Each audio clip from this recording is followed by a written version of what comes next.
Europe 1, 7h18, Thomas Soto. Il a l'œil vif ce matin encore. Yves Tréhard, le regard d'Yves Tréhard. Bonjour Yves. Bonjour Thomas, bonjour à tous. Alors vous nous annoncez comme ça, à 7h18, en 2017, la France pourrait avoir un président sans majorité. Et oui, j'ai l'œil vif et j'ai beau regarder dans toutes les directions, je ne vois pas un seul des candidats aujourd'hui capable d'avoir une majorité solide à l'Assemblée nationale et encore moins une majorité absolue. Absolue, c'est 289 députés sur 577 donc.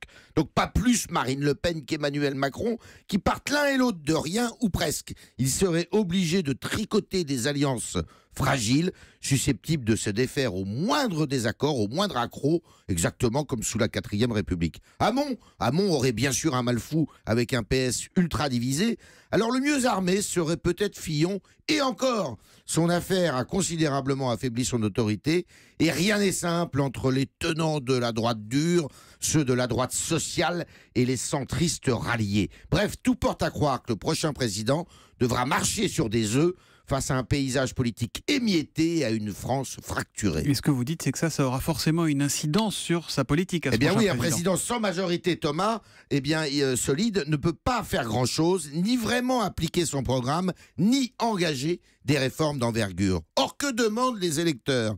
D'une façon ou d'une autre, qu'ils soient de droite ou de gauche, que la France se porte mieux.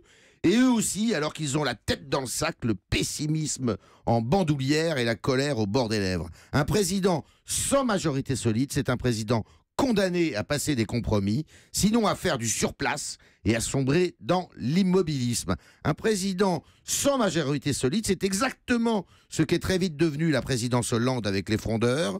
Or, l'arme du 49-3 a ses limites, elle est vécue comme l'outil non démocratique par excellence, et on a vu les répercussions que ça a dans la rue et l'opinion. Alors reste la dissolution. Oui. L'expérience a montré avec Chirac qu'elle débouchait sur une sanction du président de la République qui l'obligeait à rester en retrait derrière. Donc si on va au bout de votre raisonnement, la marge de manœuvre du prochain président sera limitée. Surtout si Marine Le Pen est au second tour. S'il la bat, le prochain président ne pourra de toute manière rien faire comme il l'avait promis et sans tenir compte du vote frontiste. Il faudra d'abord qu'il réconcilie le pays avec lui-même, alors bon courage pour éviter la crise d'origine. Mais on n'a pas des institutions qui nous obligent de fait à faire de la politique à l'ancienne, quoi. On peut rien tenter de nouveau puisqu'il faut une majorité absolue. Est-ce qu'il n'y a pas un problème institutionnel ? Non, vous pouvez avoir vous pouvez avoir une majorité relative.